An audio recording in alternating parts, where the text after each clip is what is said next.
At family dinner, my brother scoffed like he'd just solved world hunger. Some people just have to feel needed, even when they're clearly not. He snorted, so smug you'd think he paid his own rent. Everyone looked at me. I raised my glass and said, "Good news." Then I'm not. Then I pulled out my phone, opened the banking app, and froze the account that was quietly funding his life. 5 minutes later, he was pale, stammering like a kid who lost his lunch money. My mom whispered, "What did you just do?" Hey Reddit, long-time lurker, first-time poster. This happened over the past year, and I'm finally ready to share, because holy crap, did karma deliver in spectacular fashion. Fair warning, this is long, but I promise it's worth it. Also changed some details for privacy, but the core story is 100% real. I've been debating whether to post this for months, but after reading so many stories on here about entitled family members getting their comeuppance, I figured you guys would appreciate this one. It's got everything: freeloading relatives, fake entrepreneurs, systematic revenge, and a very satisfying ending where the bad guys get exactly what they deserve. Some background first, because context matters. I 32, male busted my rear end to get where I am. Grew up poor in a Rust Belt town where half the factories closed before I graduated high school. Dad worked double shifts as a machinist. Mom cleaned offices at night just to keep food on the table. I was the nerdy kid who actually cared about grades while everyone else was getting high behind the gym. Spent 4 years eating ramen noodles and studying to get my construction management degree, then worked my way up from assistant project coordinator to running million-dollar commercial builds. No family money, no connections, just grinding it out every single day. Now I make $89,000 a year managing construction projects for a regional firm. Not rich by any means, but comfortable. Drive a paid-off pickup truck, own a decent house, and have about $75,000 in savings because I'm actually responsible with money. My brother Danny? Complete opposite story. Danny's 3 years older, but acts like he's still in high school. Peaked as quarterback on our terrible team, and has been chasing that glory ever since. Never went to college, bounced between construction jobs and warehouse work, then met Jessica 5 years ago. Jessica is everything wrong with entitled people rolled into one perfectly fake package. Hair extensions that cost more than most people's car payments, nails so long she can't do actual work, Instagram full of entrepreneur and boss babe nonsense despite never holding a real job. She sunk her claws into Danny when he was making decent money at a tire shop. Within 6 months, convinced him he was too good for manual labor and should start his own business. What business? She'd figure it out later. That started the entrepreneur phase. First, a lawn care service that failed because Jessica refused to do physical work and Danny couldn't handle it alone. They bought a $3,000 commercial mower on credit, printed business cards, and Jessica made an Instagram page for Thompson Lawn Solutions. She was supposed to handle marketing and customer service while Danny did the actual work. Turns out marketing meant posting aesthetic photos of perfectly manicured lawns that weren't even theirs, and customer service meant getting annoyed when clients called during her yoga classes. The business lasted 3 months before they realized Danny couldn't physically handle 15 lawns by himself, especially when Jessica refused to even answer the phone. Then car flipping, which failed because neither knew anything about cars. Danny would buy damaged vehicles from auctions, thinking he could fix them up and resell for profit. Problem was, he's not a mechanic, and Jessica's idea of helping was picking paint colors. They lost about $8,000 on 3 cars that ended up costing more to repair than they were worth. Then some protein powder pyramid scheme that collapsed because, well, it was a pyramid scheme.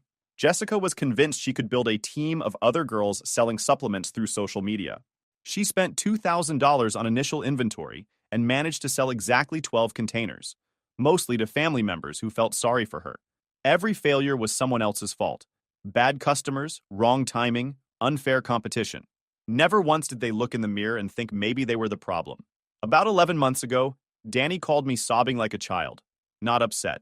Literally crying with that ugly, snotty crying that makes it hard to understand what someone's saying. Said they were getting evicted and didn't know what to do. This was the first I'd heard they were even behind on rent. Turns out they'd been living beyond their means for months. Their rent was $1,850 monthly for a 2-bedroom apartment in the trendy part of town, with exposed brick walls, granite countertops, and a fitness center. Way nicer than anything they could afford. But Jessica insisted they deserved it for her brand image and couldn't be seen living somewhere cheap. Image was everything to her. She'd rather be broke in a nice apartment than comfortable in a modest one. They were 3 months behind, over $5,500 in the hole. The landlord had already filed eviction papers, and they had less than a week to pay up or get out. Danny had been hiding the notices from Jessica, hoping he could figure something out before she found out. Meanwhile, Jessica was still posting Instagram stories about their blessed life, an amazing home like nothing was wrong. Just this once, bro, Danny begged through the tears. Just until I get back on my feet. I've got some opportunities lined up. There's this manager position at a sporting goods store, and Jessica's got a lead on some social media work. The opportunities turned out to be a part-time Best Buy job he quit after 2 weeks because Jessica said retail was beneath them. I should have said no. Should have told him to downsize like every other adult. But he played the family card, and I'm apparently an idiot who thought blood meant something. So I started paying their rent. Every month. $1,850 straight from my savings while they lived in luxury, and Jessica posted Instagram stories about her blessed life and amazing boyfriend who provides for her. Not once did either say thank you. Danny would text, "Got it," when payments went through like I owed him money. Jessica acted like I didn't exist unless she needed something else. And there was always something else. Groceries because they were tight this week.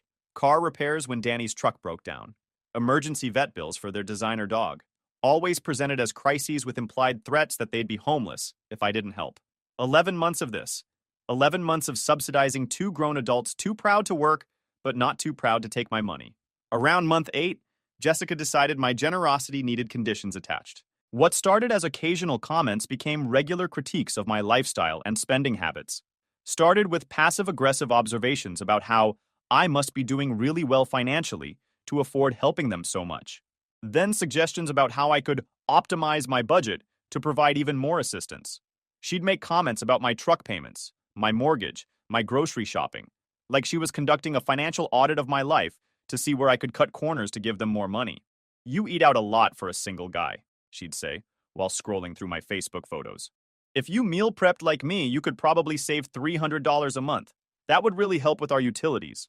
Or, "Do you really need that big house all to yourself? You could get a smaller place and use the difference to help family." The audacity was breathtaking. This woman who hadn't contributed a dime to household expenses in almost a year was critiquing my financial choices and suggesting ways I could sacrifice more to support her lifestyle. One day, I'm dropping off groceries I'd bought them. Organic produce, premium meats, expensive snacks that Jessica had specifically requested, and she gives me grief about my truck.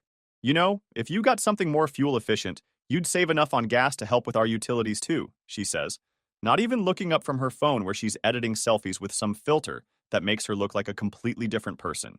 I just stared at her. This woman who hadn't paid for anything in 8 months, who was currently eating food I'd purchased, living in an apartment I was paying for, was giving me financial advice about my vehicle. "I like my truck," I said, trying to keep my voice level. "I'm just saying, if you really wanted to help family, you'd make sacrifices too." "We're all struggling here," she replied, finally looking up from her phone with this condescending expression, like she was explaining basic math to a child. "All struggling. We're all struggling." This from someone who'd spent $200 on her nails that same week. Money they didn't have. Money that should have gone to bills I wasn't already covering. But somehow we were all in this together, all making equal sacrifices. The worst part? Danny sat there on the couch nodding along like she made perfect sense. Not defending me, not pointing out the obvious hypocrisy, just agreeing that I should sacrifice more of my own lifestyle to better support theirs. Then came the business opportunity. Danny calls all excited about some crypto trading scheme from a YouTube video. Needs $5,000 to get started and promises to pay everything back in 6 months. "Think of it as investing in our future," he says. Jessica's really good with numbers. Jessica. Good with numbers. The same Jessica who overdrafts buying coffee. I said no. First time I'd ever refused anything they asked. Big mistake. The next day I get this long text message from Jessica. We're talking multiple paragraphs. About how disappointed she was in me. How she thought I was the kind of man who supports family dreams, but was starting to see my true colors. The message was crafted like she'd spent hours writing and rewriting it for maximum emotional impact. She questioned my motives for helping them in the first place, suggesting that maybe I only did it to feel superior or maintain control over their lives. She accused me of sabotaging Danny's growth and holding back his potential by not believing in his ideas. The message ended with her saying she was reevaluating what kind of relationship we have and whether I was really family or just someone who helps when it's convenient. Then she started posting passive-aggressive content on social media about fake family members and people who act generous but have strings attached. Never mention names, but the timing was obvious, and anyone who knew our situation understood exactly who she meant. Posts like, "It's amazing how some people will help you just enough to feel good about themselves, but not enough to actually make a difference in your life." And, "You really find out who your real family is when you need support to chase your dreams." Some people want to keep you small because your success threatens them. This went on for weeks. Every few days, another post about loyalty, about conditional love, about people who help with one hand and hold you back with the other. Jessica making little comments during family gatherings about how some people only help when it's convenient for them. Danny acting like I was being unreasonable for not funding their latest get-rich-quick scheme. Final straw came when they asked me to co-sign a $45,000 loan for a brand new BMW because Jessica needed reliable transportation, and their Honda wasn't professional enough for her networking events. When I said absolutely not, Jessica lost it. "You're just jealous," she screamed. "You're jealous that Danny has someone who believes in him while you're alone in that house." She wasn't wrong about me being alone. I'd been single about a year, partly from working so much, partly from spending free time dealing with their financial emergencies. "You want to keep us dependent," she continued. "You like feeling superior. Well, guess what? We don't need your charity anymore." The opportunities turned out to be Danny delivering food, which he quit after a week because Jessica said it was embarrassing. That conversation changed everything. I started seeing how they really viewed me. Not as family helping family, but as some pathetic sucker they could manipulate for money. Once I saw it, I couldn't unsee it. After the BMW incident, I realized I needed to document everything. These parasites had gotten too comfortable, and Jessica was getting bolder with her disrespect. First, I started tracking every payment, every emergency, every promise to pay me back. Made a spreadsheet with dates, amounts, and justifications. 11 months of data showed I'd given them over $24,000 total. Rent, groceries, car repairs, vet bills, everything. More importantly, I started monitoring their social media. Holy crap, was that eye-opening. While I'm working 50-hour weeks to afford their lifestyle, Jessica's posting stories about expensive restaurants, shopping hauls, and spa days with equally useless friends. Danny's LinkedIn was full of entrepreneur mindset posts and motivational quotes despite never applying for jobs. Most infuriating? Jessica started an Instagram called Building Our Empire, documenting their journey of creating wealth and financial freedom. Not one mention of who funded this empire. She had hundreds of followers eating up her fake content, giving advice on investment strategies and passive income. These people thought she was some financial guru when she couldn't balance a checkbook. Through her posts, I learned about their real expenses. 300 brunches, 150 Target trips, 80 candles from boutique stores. They spent like millionaires while I covered basic living costs. That's when I started testing them. Told Danny I was having cash flow issues and needed to reduce rent help to $1,200 instead of full $1,850. Just to see their reaction. Response was immediate and exactly what I expected. Jessica posted Instagram stories about fair weather friends and people who abandon you when things get tough. Danny called acting hurt about me changing the deal. "We've been counting on this, bro," he said. "You can't just pull the rug out." Counting on it. Like it was their salary instead of my charity. Beautiful part? Instead of cutting spending to make up the $650 difference, they doubled down. Went out for Jessica's birthday at some steakhouse that weekend. Posted pictures of $40 cocktails and $200 dinner tabs. They were so used to my money-solving problems they couldn't comprehend budgeting. That's when I knew they needed complete destruction. Not just cutting off. Total annihilation. Because people like this don't learn from consequences. They find new victims. I started making calls. My buddy who works property management gave insight into eviction proceedings. My cousin at the county explained business license requirements. My neighbor who's a retired cop taught me about debt collection laws. I was building a toolkit. But the real breakthrough came when I was at their place discussing money situation, and Jessica stepped out for nails. Danny started venting about stress, how nothing worked out, how he felt like a failure.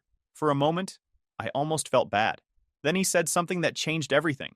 "Sometimes I think you like keeping us struggling, you know? Like it makes you feel important." This guy, this absolute piece of garbage who'd been living off my generosity for almost a year, was suggesting I was manipulating them by not giving enough money. That's when I realized Danny wasn't Jessica's victim. He was equally entitled and delusional. He genuinely believed I owed them support, and any limitations were me being controlling. The victim act was manipulation too. That night, I decided I wasn't just cutting them off. I was ensuring they fell so hard they'd never recover, and I was going to enjoy every minute of it.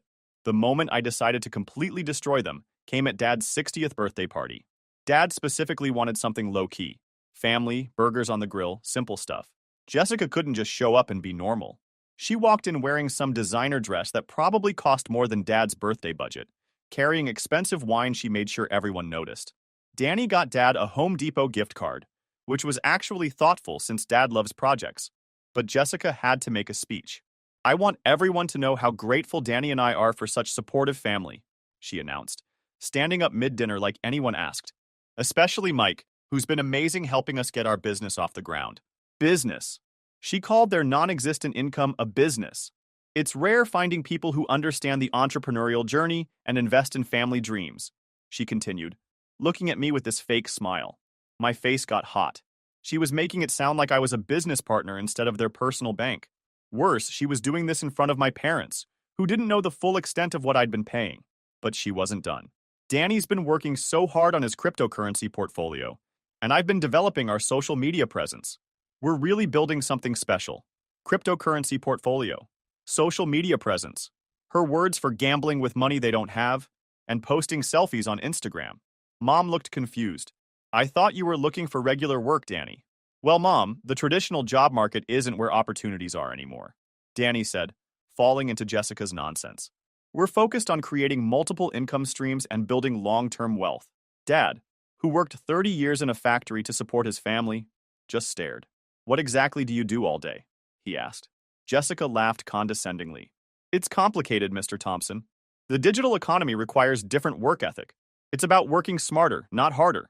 Working smarter, not harder." To a man who'd done physical labor 3 decades. Table went quiet. Mom looked embarrassed. Dad looked angry. Danny sat there nodding like Jessica was dropping wisdom. That's when Jessica made her fatal mistake. "I mean, some people are content with old ways," she said, glancing at Dad. "But Danny and I are building something bigger. We're not settling for paycheck-to-paycheck living. Paycheck-to-paycheck living." She said this to my parents, who'd worked their entire lives to give us everything. Dad's fork stopped halfway to his mouth. "Excuse me?" "I think it's important having vision," Jessica said, not reading the room. "Thinking beyond trading time for money." "You mean like having an actual job?" Dad asked. "Well, jobs are fine for some people," Jessica said with that condescending tone. "But we're entrepreneurs. We create value instead of just doing what we're told." Silence was deafening.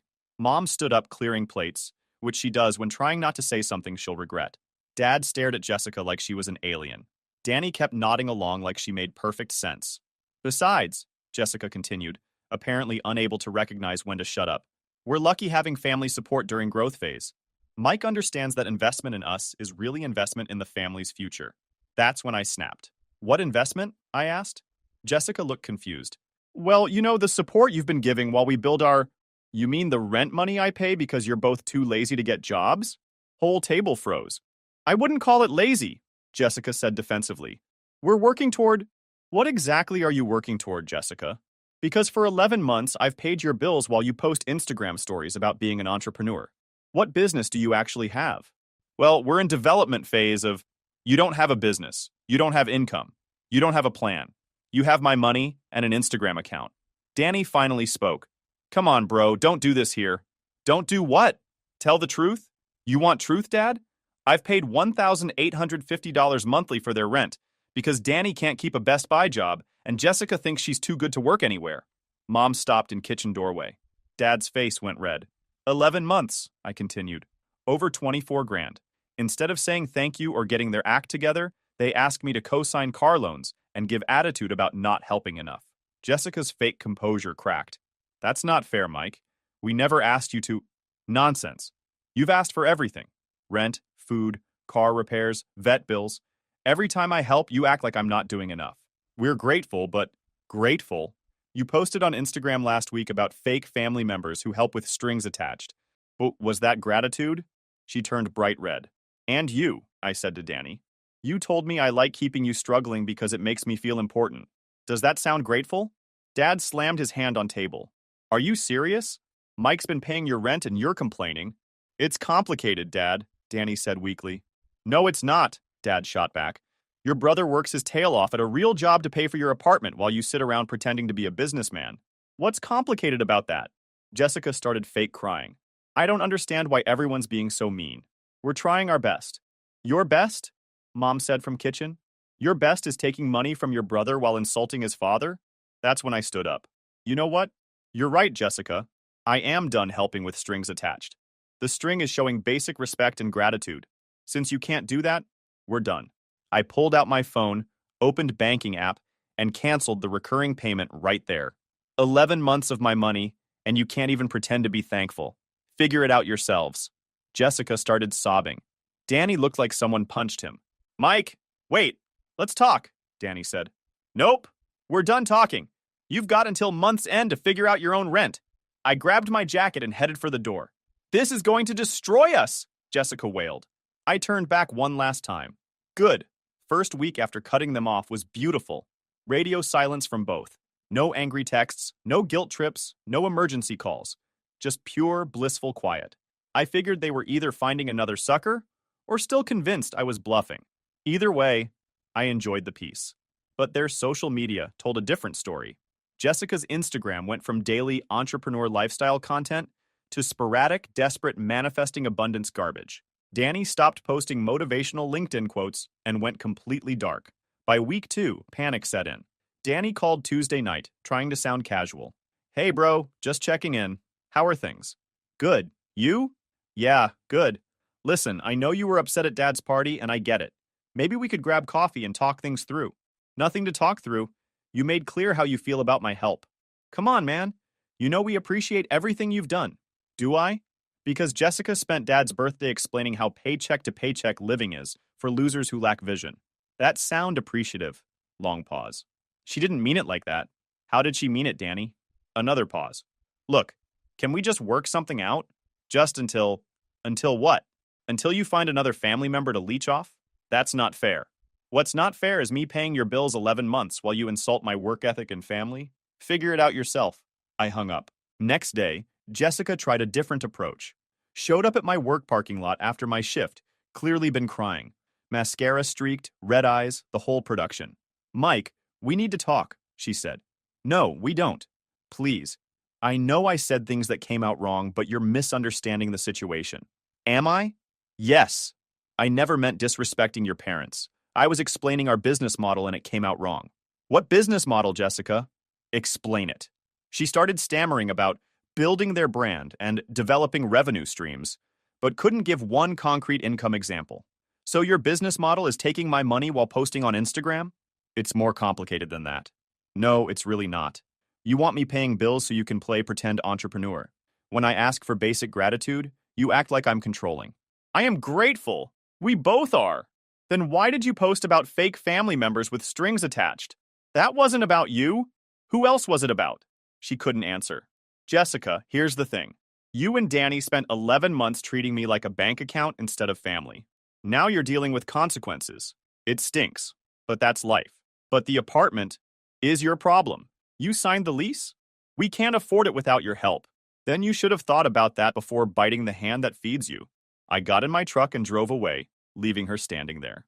By week 3, real desperation kicked in. Danny started calling daily. When I stopped answering, he moved to texts. Long, rambling messages about how sorry he was, how Jessica influenced his thinking, how he knew he'd messed up. But here's the beautiful part. He started applying for jobs. My buddy who works property management called me laughing.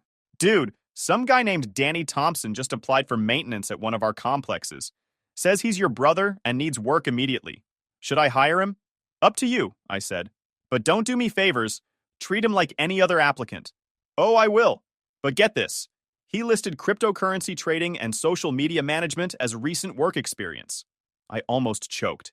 Meanwhile, Jessica's Instagram stories became increasingly unhinged. Posts about financial setbacks being tests from universe and removing toxic people from your life. She started a GoFundMe for their housing crisis that raised exactly $47 from 3 people. Best part was watching her spin their situation as spiritual journey. Sometimes the universe removes false support to help find true strength, she posted over a picture of herself crying in their car. False support. My $24,000 was false support. Real karma came when one of Jessica's boss babe friends started commenting asking for business specifics. When Jessica couldn't provide details, the friend called her out publicly. Wait, so you've been posting about being an entrepreneur, but don't actually have a business? And your boyfriend's brother was paying your rent? Girl, that's not entrepreneurship. That's being a sugar baby with extra steps. Jessica deleted the comment and went private, but screenshots live forever. By month's end, Danny had taken the maintenance job, $12 hourly fixing toilets and unclogging drains. Far cry from his entrepreneur phase, but honest work. Jessica was forced to move back with her parents after eviction. Apparently, her dad had choice words about her business model when he found out what really happened. But I wasn't done. Not even close. 3 months into their new reality, I thought Danny was starting to figure things out. He'd kept the maintenance job, stopped posting nonsense online, seemed to be accepting that actual work was required to pay bills. I was wrong. Wake-up call came when my cousin mentioned seeing Danny at a casino Saturday night. Not just there, but at poker tables with what looked like several $100s in chips. This while supposedly broke and struggling to rebuild. I did some digging and found Danny had gotten a credit card and was using it for investment opportunities, which apparently meant gambling and day trading with money he didn't have. Jessica, meanwhile, had started a new Instagram from her parents' house, calling herself a mindset coach and selling $50 PDFs about overcoming financial trauma. The irony was incredible. They hadn't learned anything, just found new ways to avoid real responsibility. That's when I decided to teach them a lesson they'd never forget. First, I called my buddy and told him what Danny was doing with paychecks. My buddy, being a good manager, had a conversation with Danny about financial responsibility. When Danny got defensive saying it wasn't his business what he did with money, my buddy fired him on the spot. Can't have someone working maintenance who makes poor money decisions, my buddy told me later. What if he steals from tenants or gets desperate? Next, I reached out to Jessica's dad through a mutual acquaintance. Turned out he didn't know about her mindset coaching business, or that she was scamming people online. When he found out his daughter was running fake business schemes from his house, he kicked her out. But the real masterpiece was what I did with their debt. During those 11 months when I paid their rent, Danny and Jessica had racked up about $16,000 in credit card debt. They'd hidden it from me, obviously, but financial records are surprisingly accessible when you know where to look. I bought their debt. Through a debt collection company my neighbor connected me with, I purchased their outstanding credit card debt for about 30 cents on the dollar. Completely legal, and suddenly I owned their financial future. First notice they got was a letter informing them that their debt had been transferred to Thompson Recovery Services. They probably didn't notice the last name initially, but when they missed their first payment, inevitable since Danny had just lost his job, they got a call from me. Hello, this is Mike Thompson from Thompson Recovery Services. I'm calling about your outstanding debt in the amount of $16,247.83. Silence on Danny's end was beautiful. Mike? What the heck is this? This is a debt collection call, Danny. You owe money, and I bought your debt. Completely legal. You can't be serious. Dead serious. You've got 30 days to pay in full, or we'll proceed with legal action. This is insane! You're my brother! Correction. I was your brother. You and Jessica made clear that family doesn't matter when money's involved. So now we're just debtor and creditor. What made it better was that I had every legal right to pursue aggressive collection. Phone calls, letters, wage garnishment if Danny found another job. I could make their lives absolutely miserable, and it was perfectly legitimate. But the real genius move was what I did next. I started posting updates about their situation on Facebook. Just wanted to thank everyone who supported my decision to stop enabling certain family members. For those asking how they're doing, Danny lost his job for gambling with his paycheck, and Jessica got kicked out of her parents' house for running fake business scams. Sometimes tough love works exactly like it's supposed to. I tagged them both. Comments were brutal. People they'd gone to high school with, old co-workers, family friends. Everyone started sharing their own stories about Danny and Jessica's entitled behavior over the years. Turned out I wasn't the only one they'd treated badly. Danny's former boss commented about how he'd quit his tire shop job by just not showing up. One of Jessica's old friends shared screenshots of her asking for money for emergencies that turned out to be shopping trips. Post got shared 47 times. In our small town, that might as well have been viral. Within a week, Danny couldn't go anywhere without people knowing exactly what kind of person he was. Grocery store, gas station, even unemployment office. Everyone knew he was the loser who'd burned his own brother. Jessica tried defending herself in comments, which only made things worse. She wrote this long paragraph about family loyalty and private matters, but people roasted her harder. Maybe try getting a job instead of typing essays on Facebook, one person commented. Imagine being 28 years old and getting kicked out of your parents' house for being a scammer, wrote another. But the best comment came from Dad. Sometimes children need to learn that actions have consequences. Better late than never. That's when they finally broke. The calls started Wednesday night, 7 months after I'd cut them off. Not angry calls this time, desperate ones. Danny first. Mike, please, we need to talk. I know I messed up. I know we both messed up, but this has gone too far. His voice was different, smaller, broken. Has it gone too far? Because I remember you saying I liked keeping you struggling to feel important. I was wrong. I was so wrong about everything. Where's Jessica? Gone. She left last week when the debt collection stuff started. Said this was all my fault for not managing family relationships properly. I almost laughed. Even in the end, Jessica couldn't take responsibility. Where are you living? My car. I've been sleeping in my car for 4 days. Good. Where's your entrepreneurial spirit now, Danny? Please don't do this. I'm begging you. I'll do anything. Anything? Anything. I'll get a job, any job. I'll pay you back every penny. I'll work 3 jobs if I have to. Just please help me. But I wasn't done yet. You know what's funny, Danny?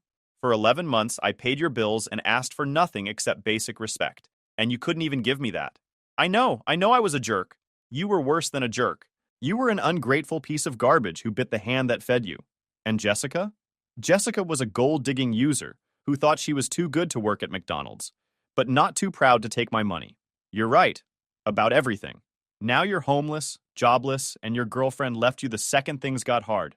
How's that working out? Silence except for what sounded like crying. Mike, I'm sorry. I'm so sorry. You were the best brother anyone could ask for, and I threw it away because I'm a selfish idiot. The crying was definitely real now. I miss you, man. I miss having a brother. I miss having family. I know I don't deserve it, but please, I'm drowning here. That's when I delivered the final blow. You want to know the really messed up part, Danny? I could fix all of this today. I could pay off your debt, get you an apartment, help you find a decent job. I've got the money and connections. Please. But I'm not going to. You know why? Why? Because you need to learn that actions have consequences. For 11 months, you treated me like garbage while I supported your worthless life. Now you get to see what life looks like without me. Mike, please, I'll do anything. I'll grovel. I'll apologize publicly. I'll work for you for free. Whatever you want. I don't want anything from you, Danny. That's the point. You burned that bridge so completely that there's nothing left to rebuild. You're my brother. No, I was your brother. You made clear that family only mattered when you needed something. So now you're just some loser who owes me money. The sobbing got heavier. I can't do this anymore, Mike. I can't live like this. Then don't. Get a job. Any job.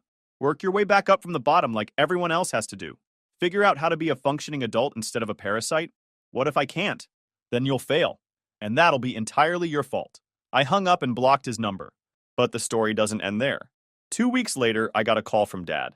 Danny had shown up at his house, cleaned up and wearing a McDonald's uniform. He got a job, Dad said. Asked if he could stay in the basement until he saves up for apartment deposit. Says he wants to prove he can change. What did you tell him? I told him he could stay. But any nonsense and he's out. No second chances. Think he'll stick with it? We'll see. But Mike, what you did was harsh. It was necessary. Maybe, but he's still your brother. He stopped being my brother when he chose Jessica, and easy money over family loyalty. This is just him dealing with consequences of that choice. Dad was quiet for a minute. Fair enough. But if he does turn his life around, you might want to think about forgiveness. We'll see. 4 months later, Danny's still at McDonald's. Still living in Dad's basement. Still working his tail off to rebuild his life from nothing. Jessica? Last I heard, she married some 50-year-old divorced guy she met on a sugar daddy website. Guess she found her target market.